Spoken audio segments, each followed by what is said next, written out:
morning, Central Texas. Welcome to KISS Community Connections at 103.1 KISS FM. I'm Phyllis Jones. I'm your host for this morning. You know, in 2020, the census is coming up. You know, it's done every 10 years, and it's time for us to fill the paperwork out. A lot of us don't fill the paperwork out because we feel that it's the government's prying into your private life. They want to know all this information, and you have no idea what they want it for. So the assumption is always very negative as far as what they are going to do with the information. But let me give you a few insight points about the census, and then we're going to talk to Mr. Marq Youngblood, who's going to give us some more information about the census. But some of the census, yes, it is a count to how many people, and it's not necessarily how many people in your house and only targeting your house. It's everywhere. The census is tied to money that your state receives from the United States government. But also, your census determines your voting privileges and your voting areas, such as if you live in Killeen. If you live in Killeen, you know that District 4 is growing, and it's growing from Killeen, and it's moving towards Florence, and all the other communities inside of there will be taken by Killeen, and they're all in District 4. Well, you know what? When it's time to, after the census, it will determine how many people live in certain areas, and from those areas, redistricting will start. And they got to redistrict because every 10 years your area grows. So depending on the growth of your area and the movement in the areas that it is growing, there'll be some redistricting going on.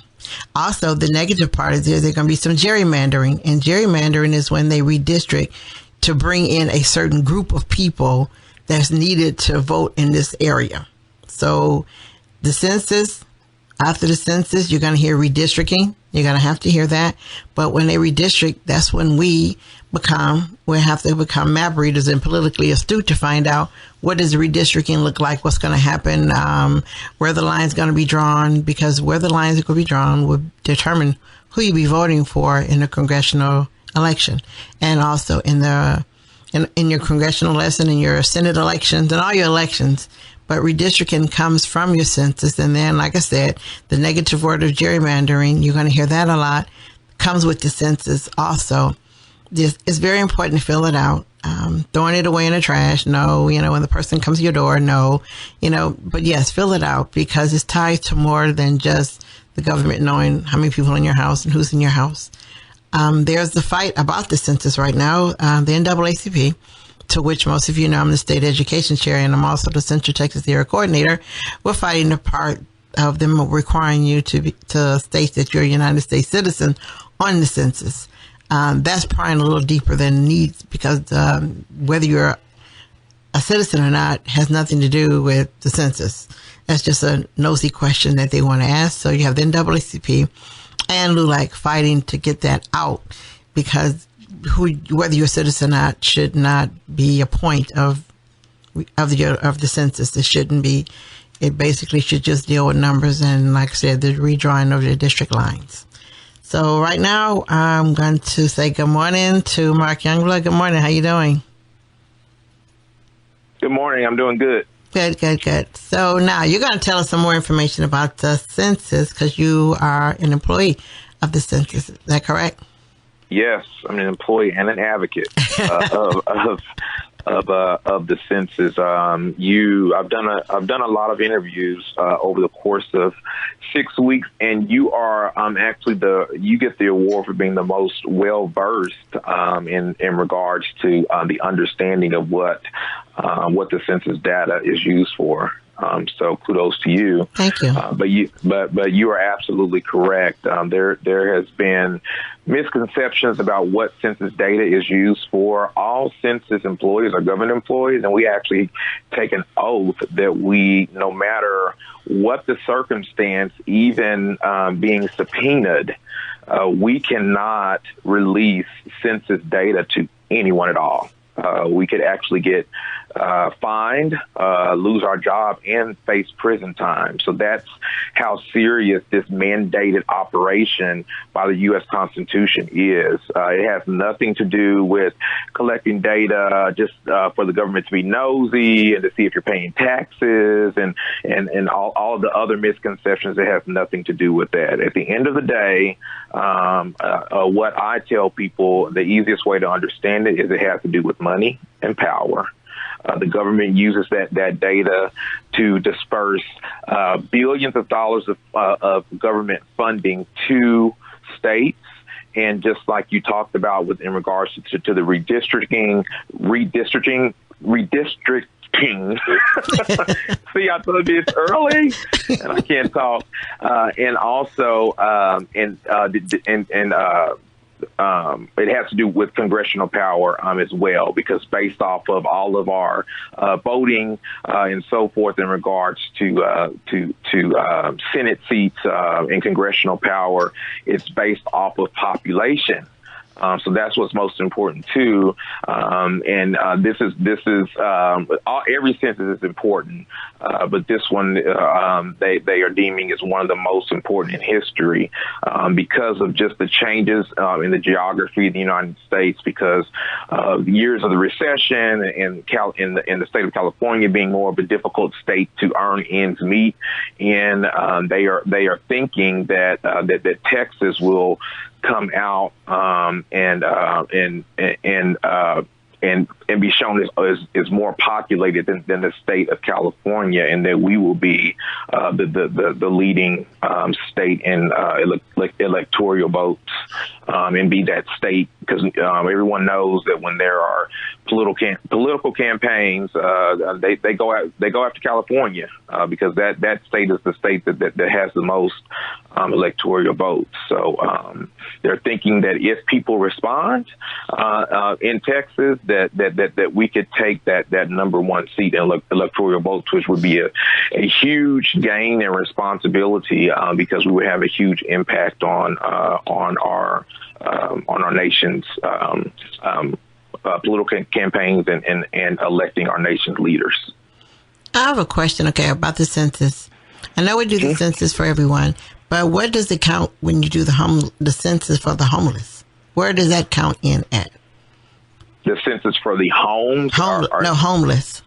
Homeless, yes, and we have to count everyone. So that's what you have to think about. Yes, we count every living person we're tasked with. Of course, some people, a large majority of people, still don't respond in areas, and we have low count areas. But even the homeless, yes, we have what we call enumerators. Some people call them door knockers, if you ever hear that term, but the technical term is an enumerator. Those are the individuals who are tasked with hitting the streets and counting even the homeless people on the streets and homeless shelters. We have to count people on Native American territories, Air Force bases. So all of those things we have to think about. Like, we have to count everyone one time in the right place is our vision and our goal. And your college students that live in a dorm? Yeah, so college students that live in a dorm, they have the option to, and on the census forms, it explains that when the question is asked is what is your physical address, if you have one, it explains that if you're a college student or if you are an individual that commutes back and forth to another address or state for work, it gives you instructions on figuring out what the percentage of time, what the most percentage of time you are living in or you have lived in within the past 10 years. So it gives you those instructions so you know how to answer those questions accurately. Okay, I have another question. I have another group of people. How do we count them? Okay, people that are in prison or in jail. Yep, go ahead. They're normally, I'll just say, okay, we're in Killeen. So the prisoners that are in Gatesville prison, okay, they don't live, well, they're sentenced there, but they don't live there. So when they do the count, does the count for them count for Gatesville, or will it count for where they actually are from? The count for them is going to actually count in that wherever that prison is, right, in the county that they live in. That is where those numbers will go. So it would seem that they have more people because they have the prison there then, right? That is correct. So that's not fair. Yeah, it's really not. It's really not. But the enumerators, of course, that they don't go into the prisons, right, and actually the prisoners don't actually fill out actual census forms. Mm-hmm. We get that information from the prison because, of course, they do a count and they know how many individuals are in that prison. So it's a cumulative count that's given by that institution. They're not enumerated individually like people that are out in the communities that are not in prison. Okay. All right. Okay. Now, if one wants to work for the census, what do they do? Right, and that is why I am on here, because we need people to work. I am the regional recruiting coordinator, or the head of recruiting for this region, which includes 12 states. Our recruiting goal for this operation, because of course to count everyone in the United States, that's going to take a lot of people, yes, to do, because not only do you have to count, then you have to put that information in the system and then run those reports and then get those reports, done and ran and sent up to Congress. And then, of course, people are working, so you've got to hire HR and admin people to pay them and keep track of time, and managers to manage people, and supervisors to supervise. So our recruiting goal for our region is over 404,000 people, and that is a lot of, yes, people to recruit. And we started like a year ago. Of course, we don't just wake up and, Census Day is April 1st of 2020. Right. So we don't just wake up 2 months before the end and say, oh, we need 404,000 people to get this done. There's a process, and there's different operations that lead up to the main operation, which is the enumerator operation, which is called non-response follow-up, where we go out and try to collect data from individuals that didn't respond. But there's a host of positions available. And to give you an idea, just saying that number, I mean, that's almost 500,000 people. But right, just to give you an idea of the work that we have to do, and hopefully this pulls on people that are listening, even if you don't want to work, but just to at least respond, because we work so hard. And if you don't respond, you lose. I did an interview in the San Antonio area, and they have done the math and analysis, and they, are already trying to get people on board to respond and get them in the mindset to respond.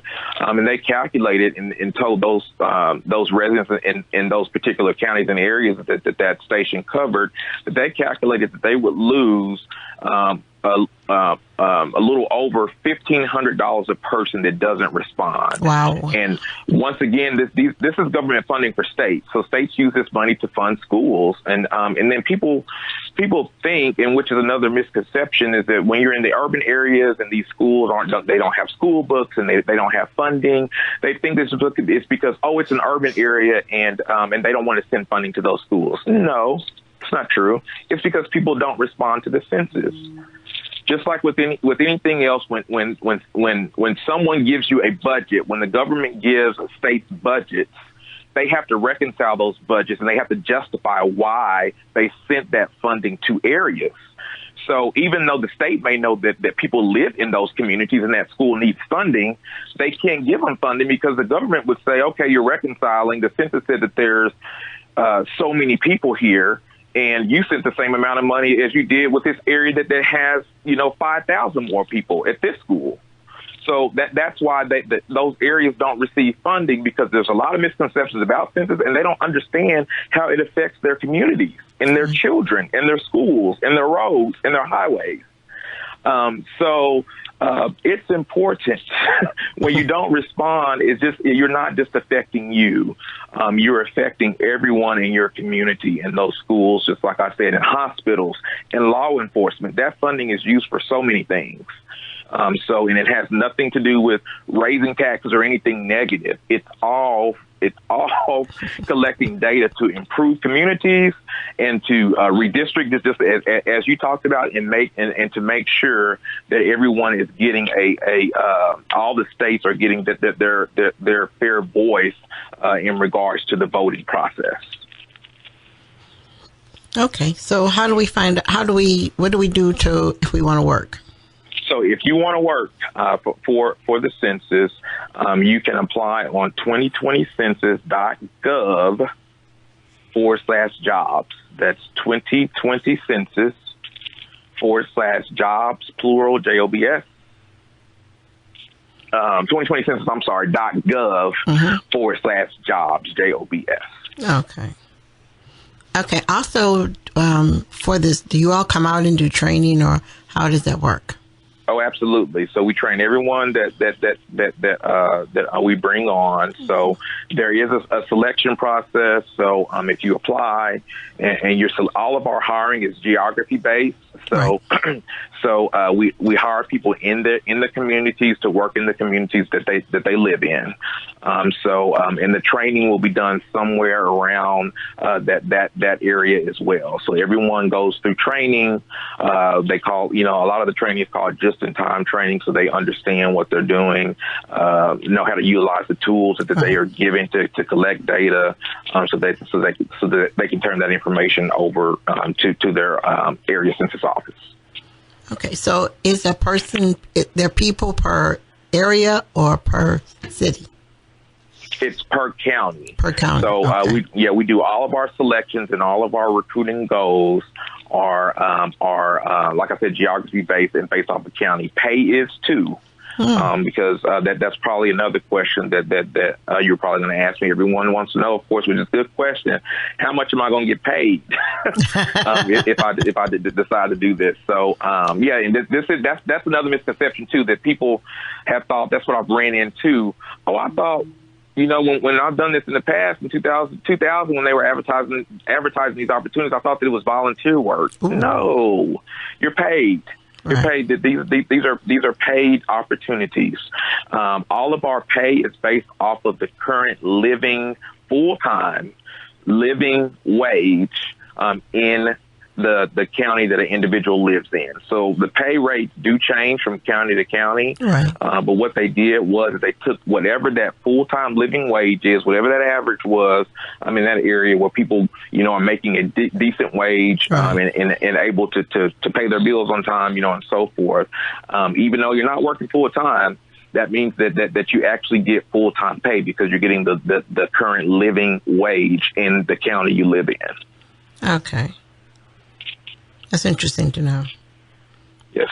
Because what you're going to hear is somebody in, I'll say Killeen, saying they're making $10 an hour, and then you can hear somebody say, well, so they live in San Antonio and they're making $15, and then you have this battle going on why do they make more money, So, yes, yeah. That is true, and that of course has already been an issue and a problem because you have people in training classes, and just to give you an example, Dallas County is an example. You're absolutely right. Like, I live in Dallas County, and the field worker pay in Dallas County is $24.50, but Collin County is 10 minutes from me, and it's $18 in that county. Right. So we of course have to get into that conversation and explain to people that's the way that the pay rates are set up. It's based off of the living wage in the county that they live in. Okay, because people will ask that, and that's going to come up. Right, absolutely. Because I'm going to host a workshop in Killeen. Mm-hmm. As soon as the lady gets back in touch with me, I'm going to host a workshop in Killeen to explain it, much like we're doing now, probably, but a little more in depth, I hope, and she'll bring paperwork and stuff with her, because even though we're doing the show, and a lot of people do listen, some people listen better when someone's standing in front of them. Right. Explaining what's going on and how it's going on, and it'll wake up people. And my goal is to wake up everybody. Yes. And let them know that the census is coming, and don't be scared of it. Right. There's no reason to. Yeah. No reason, no matter what you're doing. Because people say that, well, what if I sell drugs? And I can tell you that because it's against the law for us to even release that information. We can't, even if we know and come into your house and enumerate and you're a drug dealer. I mean, I can say that because it's true. Right. We cannot disclose that information because that is not our job. Right. Our job is to enumerate. That's true. Is to take that data so that the states know where people live and where to send funding. That is absolutely it. That is our goal. And we are not political. We don't represent any party or anything like that. We are for the people and to get this data to make sure that people have the funding that they need in their communities. That's it. You know, also off topic, but it's still on topic. People need to know too, how important the census is in more than just the way of the government. People need to also understand that I can use the census and do my family tree. If you know what you're doing. So the census serves as a lot of purposes other than what we think.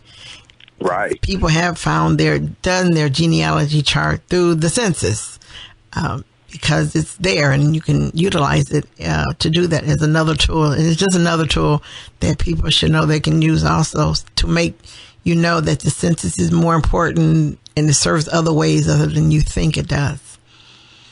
Also, people in nursing homes, they are done the same way as everybody else for the census? So, yeah. Right. That's a absolutely good question. Yes, they are. Just like I said, we have to count every single person. So that includes individuals in nursing homes as well. Now, that's the first time that anyone has ever asked me that question. So I don't know if it's a situation where they do, because sometimes those situations are not permanent situations. Right. And then if you're on hospice, but you actually have a permanent physical address. I don't know how that process works. But, okay. But once again, they have what they call complete count committees that they are creating in all of these areas around our region. So those are the individuals to ask those questions. If you have nursing homes in your area and you're concerned about that you want to be accounted for accurately, so you're concerned, how do we get that done and make sure that those individuals are counted as well? Those are the individuals that will be able to answer those questions. Okay, so now I have a totally off the wall question, way in left field somewhere, but it's in my brain, so it might be in someone else's brain. Okay. Let's say I have 5 children, but I have one child that's a runaway. And presently, she's not in my house. He or she is not in my house right now because they're runaway. Do I count that as my child still, even though they're underage, or don't I because they're not physically at my house and I don't know where they are? How do I count that child? So once again, I'm going to answer that question, but don't quote me and hold it to Bible or scripture, but. I've heard people answer similar questions in regards to this. Because I heard someone ask a question if a child decided to go out of the country, with his or her boyfriend, just different scenarios, which would be similar to being run away, but you don't know if they come back or if they are, if they're not. The answer to that question was if you are still claiming them as a dependent on your taxes and you are not aware of any other permanent address, then you would count them on your census form. Okay, because that would be a large number of people. Right, absolutely. So foster parents, they claim that child on the census, correct, that they're fostering? Absolutely, because currently that is that foster child's permanent address. Okay, and I'm asking these questions because I deal in so many areas that I know those questions would come up, and it's easier to answer them now it's easier to answer them later too, but it's good to answer them now so that people will understand that no matter what situation you're in and how you're in it, that, like you said, everybody's counted. But, sometimes when people say everybody, there's always an exception. Nope, we don't count them. You know what I mean? Right. You know, so Right. it's to make sure that everybody knows that regardless of where you are, where your living conditions is, whether your child is a runaway or not, they're still counted and not left out of the census. So Absolutely.